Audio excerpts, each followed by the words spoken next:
Hello again, everyone. Welcome to this edition of Midwest Ag This Week. I'm Stu Ellis. I take care of the farm chores here at WCIA 3. On our show this weekend, you'll see some of the details of a new pipeline cutting across farmland from Quincy to Taylorville and what it's going to carry. You'll meet a top winner at the National FFA Convention whose research findings will impact the entire cattle industry. And a question, why do you apply nitrogen to corn? You'll learn the real answer. And a new use for old carpet, and a lot more on this edition of Midwest Ag This Week.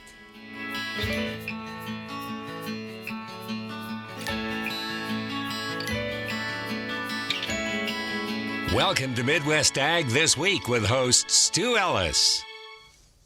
Well, some plans are underway to capture carbon dioxide from ethanol and fertilizer plants in the western Corn Belt and pipe it to Christian County, where it's going to be injected deep into the earth just north of Taylorville.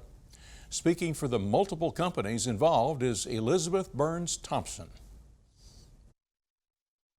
We're working with these facilities to capture their gas, CO2, at the facilities, put it under a significant amount of pressure, to which point it becomes a liquid, so your second state of matter. It'll go through a large network of pipeline infrastructure, take it down to south central Illinois, here in the Taylorville area, pump it deep underground where it fills this pore space that we have this unique geology, I should say, in this area that allows for that type of activity. And then over time, that liquid solidifies, or calcifies, I should say, and becomes part of the rock. So again, your third state of matter.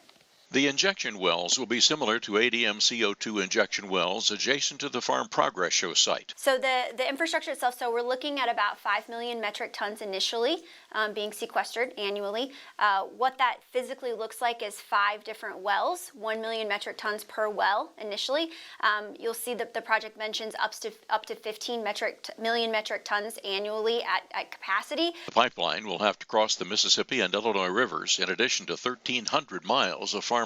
From a construction status, it should look very similar to the pipelines and process that you've seen before. Obviously, construction and processes are continuously getting better, so we're going to be using state-of-the-art as it exists today in terms of construction and also restoration. I don't want to overlook the value of the lands that we're going across as well, right? It's one thing to build out a sustainable infrastructure, but we also want to be very good partners and good stewards of the land that we're working with and the landowners that we're working with. I myself am a farm kid from eastern Iowa, so I completely understand and value the quality of the ground and being sure that we're restoring it to the condition that it was when we found it, if not better. And we'll be having open house type meetings. I believe those are scheduled for early January.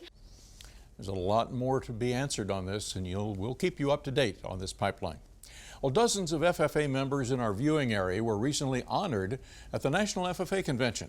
One of those was Lizzie Schaefer, a member of the Taylorville FFA chapter, who received the FFA's National Proficiency Award in Animal Systems, the second successive year she was on stage for a top national award.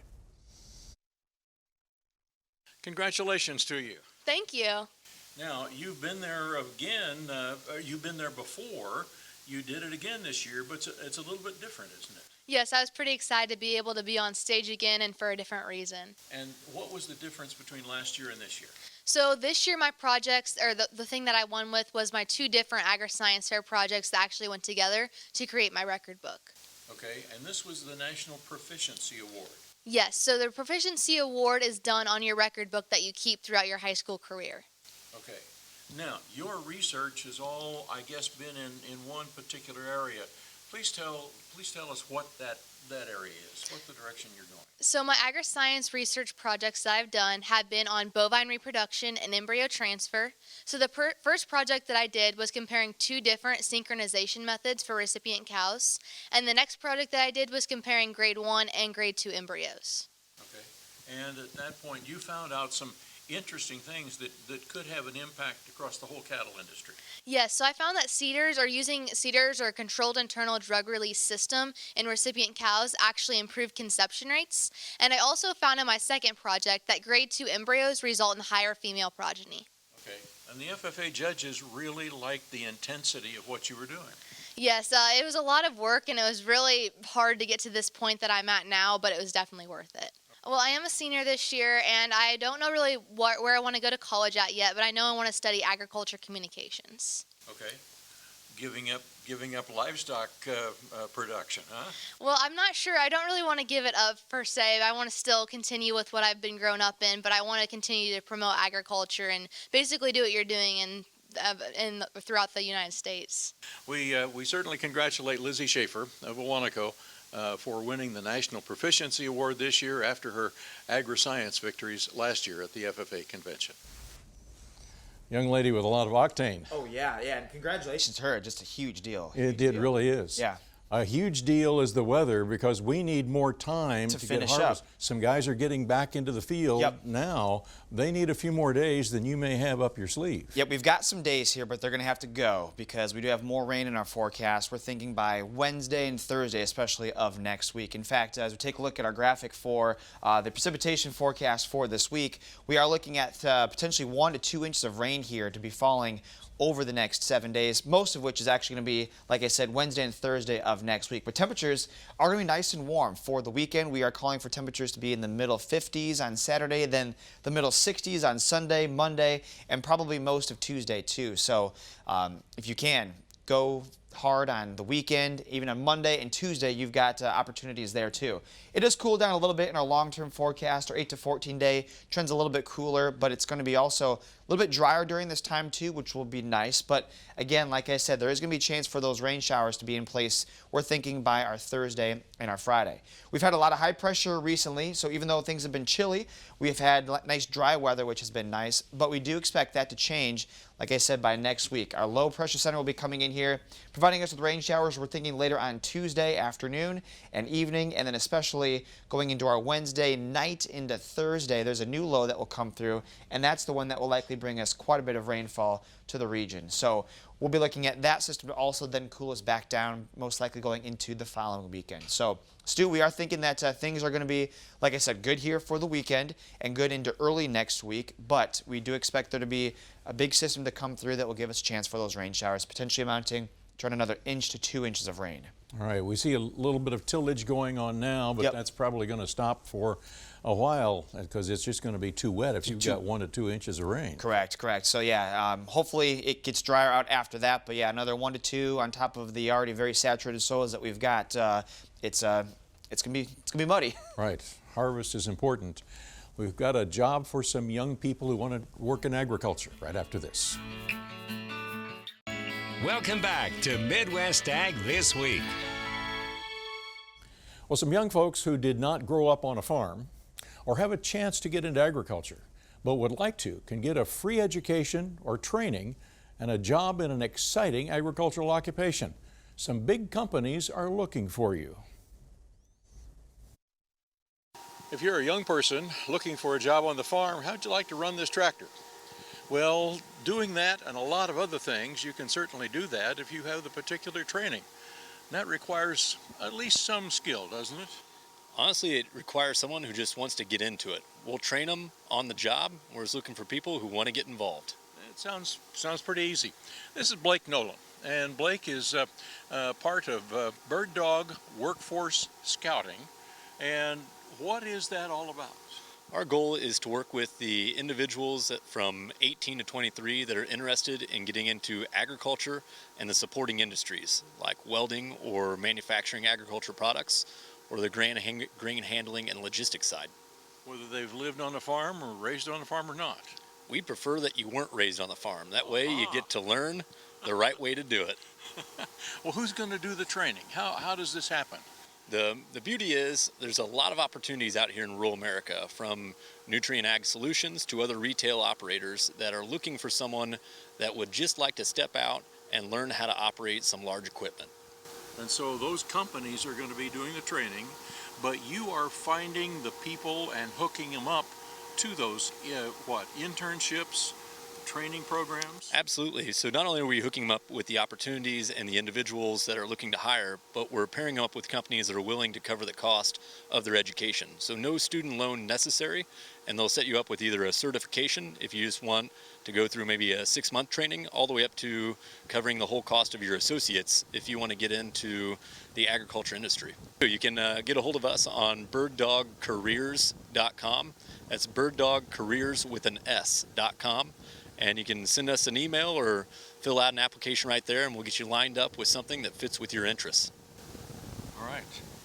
Sounds like a great opportunity for people who want to get involved in agriculture and maybe have not had really the right opportunity.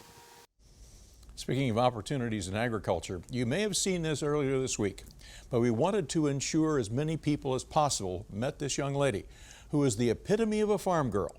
Electrical work, plumbing, automotive repair, aerial application. She does it all, and she does it well.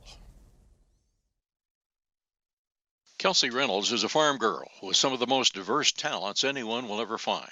Born and raised in Mansfield, small town of 900 people. I've always lived out in the country. I've always been out in the farm, ag, my whole life. What'd you learn from your dad?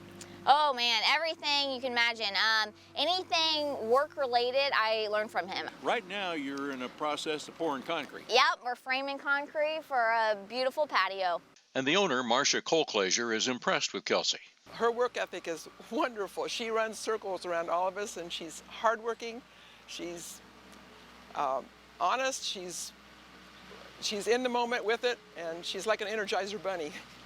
She really is.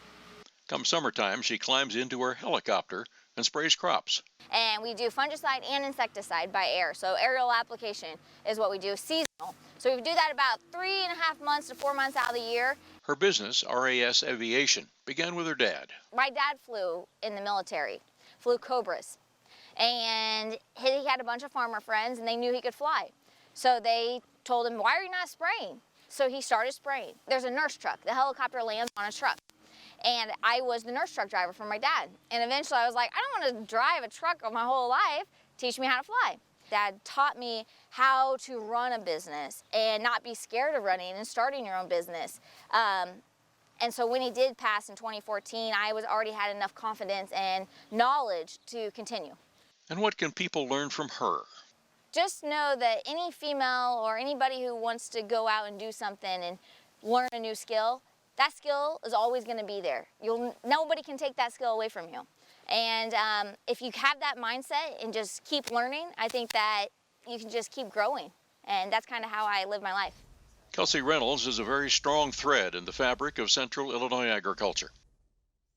Just a phenomenal young lady. Hi, Chip. How's it going, Stu? Good, good. Chip Nellinger is with Blue Reef Marketing is with us, and I'm not sure if the soybean market's going to be with us anymore or not. It's going one way, corn's going the other, so you've got balls in each hand to juggle. Some push and some pull there, but at the end of the week, it looks like it was the bean market weakness that really kind of spilled over and caused some selling pressure in the corn. It was the opposite earlier in the week. We had December corn, put some time north of 580. I think it got up to 586 for a high. Closed well off of those highs. And earlier in the week, corn's dragging beans higher, but by the end of the week, the weakness in the beans, I think, spilled over and was the main feature in here. Beans in the January contract lost 44 cents for the week.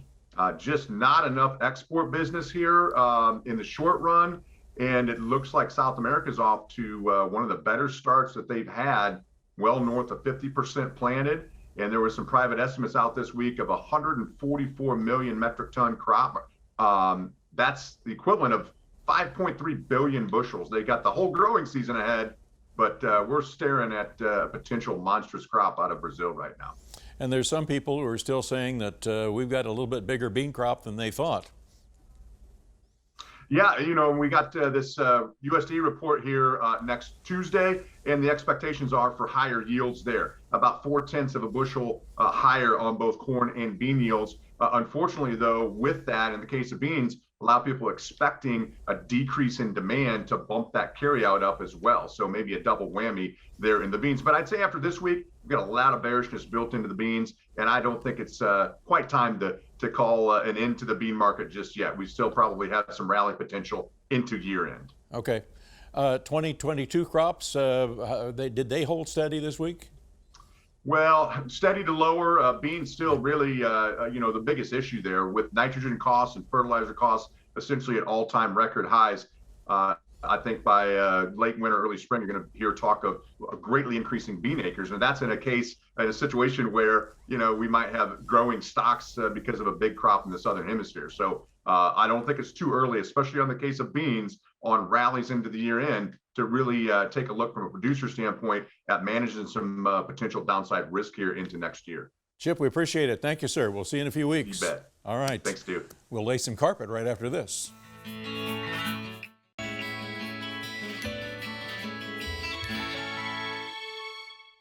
More and more farm operations are building large shops, not just to store equipment out of season, but to work on a myriad of other projects around the calendar.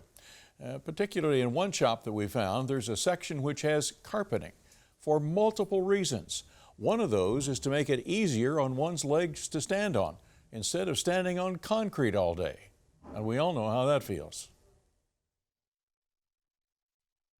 On this edition of Shop Talk, we're in a relatively new machine shed shop for Bob Adcock at Assumption. Bob, you've got a really nice concrete floor. Tell me how you keep it clean. Well, we always keep things picked up. We have a washer that we can run around with water and cleaner, and it's an automatic thing that squeegees it up, and that keeps the floor clean. In between times, we try to keep things swept up because we like to keep things clean.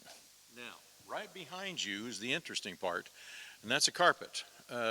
Didn't come out of your house probably. It's more of an industrial carpet, but why do you have this carpet here? Well, with what we do, building equipment for Sloan Implement in our non-farming times, it's just a thin carpet. It's an industrial carpet, so it stays pretty stiff. It's just a tremendous difference on your legs. Rather than standing on concrete all the time, standing on that thin carpet, it just is so much easier on your body during the course of all day, every day. If you drop something, you're not dinging the concrete, because we like to keep things looking nice. It all costs a lot of money. And so when we're building equipment that maybe has something sharp on it, we'll put plywood on top of that because we don't want to cut our carpeting. We don't want to cut the concrete. Like vertical tillage tools are very sharp and heavy. But building field cultivators, it's just real nice to be able to work on that. If you're crawling around, it's a lot nicer crawling on a piece of carpeting. Even though it's thin, you can really tell the difference, and it's better on your back, better on your legs. During the course of a day, you really notice the difference. And so we like it, and it keeps things a little quieter. So all those things together is why, for some reason, we decided to try to put carpeting in our shop. Okay. You may not be building equipment like Bob does, but certainly if you are putting something together and have a piece of carpet, it may be a lot gentler on your legs. Coming up, why you really put nitrogen on corn.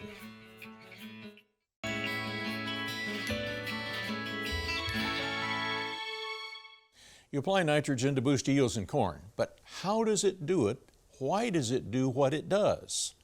Would knowing that reason change how farmers do it? We visited with Steve Moose of the University of Illinois about the impact of nitrogen on corn as his last research plot for the year was being harvested. So we really didn't know why we put nitrogen on. We know it boosts yield, but we don't know why it boosts. That's right. Yeah. So for a long time, people, we know it works. We'd like to understand the genetics of it, but it's been difficult because there's a lot of, the roots, the leaves, the stalks, the seeds, all of them, they contribute. You've got the environmental influence. And so it's been a tricky thing, but what we decided to do is we're going to take a deep dive on one experiment here, and we did this over a few different years, and then use that information to then make predictions on things we hadn't observed before.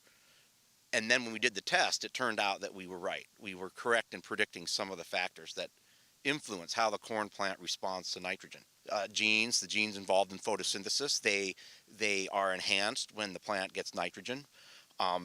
And so that was predictive. That was one factor. Also, genes that are involved in moving the nitrogen around the plant, they also showed up as important.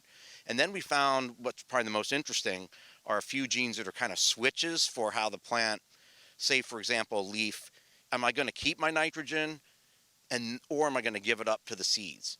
And that switch is one we haven't had a good understanding of. And we found some of those kinds of switches, and those are the ones then we tested further. Because a lot of times at the end of the season, the plant will start giving itself up to really produce the corn, and at that point the plant starts to deteriorate to help the ear. Right. And so that transition, that change from when the plant is photosynthesizing and accumulating nutrients coming from the soil, and then that time when it's going to give them up to the grain, that part has been something that we know nitrogen has a big influence on, but we've had a not very good understanding. Okay. So here we go. They're going to take our plots down here right behind us. Where do we go from here on research then? Yeah, and so I think the next step is, we can take new corn, say as we improve corn, we could actually examine how the model that we have, how it could predict in a different environment, how we could use that model to predict different genetics. So we can now go, and what we've done a deep dive here, we could now see how that might apply to a broader set. Well, that wraps up our program for the week. We certainly hope that you will tell your friends about our program and join us next week. We'll see you this time next week. Thanks. I'm Stu Ellis.